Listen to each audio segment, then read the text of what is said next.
नमस्कार दोस्तों। पुराणों में खास तौर पर रामायण में भगवान परशुराम का जिक्र आता है, जिसमें उनका आमना सामना प्रभु श्री राम से हुआ था। उनका भय क्षत्रिय समाज में यानी कि बुरे राजाओं में इतना ज़्यादा बढ़ चुका था कि कोई भी क्षत्रिय उनके सामने खड़े रहने की हिम्मत नहीं रख पाता था।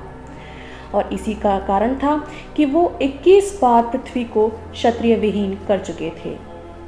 इस बारे में तो हम सभी ने रामायण में पढ़ा है और दंत कथाओं में भी सुना है। साथ ही ये भी जानते हैं हम कि वो कितने क्रोधी स्वभाव के थे, जो क्षत्रिय विहीन करने के बाद पृथ्वी को ब्राह्मणों में दान दे दिया करते थे। तो सोचने वाली बात यह है कि जब वे समस्त पृथ्वी को दान दे दिया करते थे तो वे खुद कहाँ रहते थे, क्योंकि दान की हुई वस्तु पर दानकर्ता का कोई अधिकार नहीं होता।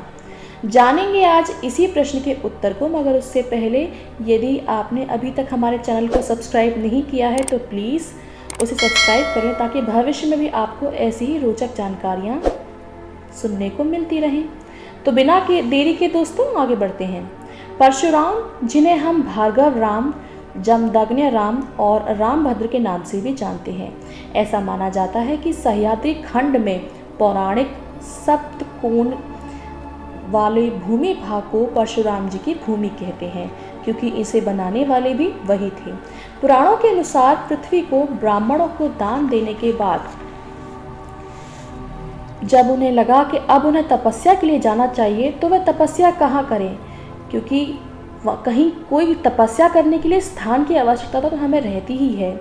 और क्योंकि वो पूरी पृथ्वी को ही ब्राह्मणों को दान दे चुके थे, तो उन्हें अब नई भूमि की आवश्यकता थी जहाँ पर वे अपने तपस्या को पूरी कर सकें। इसीलिए श्री परशुराम ने अरब सागर के पास आकर उन्होंने अपनी फरसा समुद्र की ओर जो बहुत दूर तक जोर से फेंका। जितना दूर जाकर वो फरसा गिरा, उतना ही पीछे समुद्र हटता गया और इस प्रकार से निर्माण हुआ एक नई भूमि का, जिसका निर्माण श्री परशुराम ने किया अपनी तपस्या हेतु, जिसे आज हम जानते हैं कोणकाण कोष्ठ के नाम से। कोण का अर्थ है कोना और कर्ण का अर्थ है टुकड़ा। आज के भारत की 720 किलोमीटर लंबी कोस्टलाइन जो मुंबई से केरला तक फैली हुई है, इसी को हम कोणकाण तट कहते हैं। यहाँ पर उन्होंने महान महेंद्रगिरी पर्वत को अपनी तपस्या के लिए चुना। ऐसा माना जाता है कि श्री भगवान परशुराम आज भी सूर्योदय होते ही तपस्या के लिए हिमालय चले जाते हैं और सूर्यास्त के समय वे वापस यहाँ इस धरातल पर लौट आते हैं।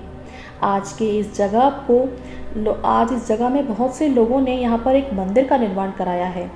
तो दोस्तों, आज भी कोणकाण में जब भी कोई धार्मिक अनुष्ठान होता है तो वहाँ पर श्री परशुराम जी द्वारा बनाई गई इस भूमि का उनका नाम लेकर उनको याद किया जाता है। लोग उनको आभार व्यक्त करते हैं। तो दोस्तों, आशा करती हूँ आपको आज का ये जानकारी भरा वीडियो पसंद आया होगा। इसी के साथ goodbye and take care. Radhe Radhe.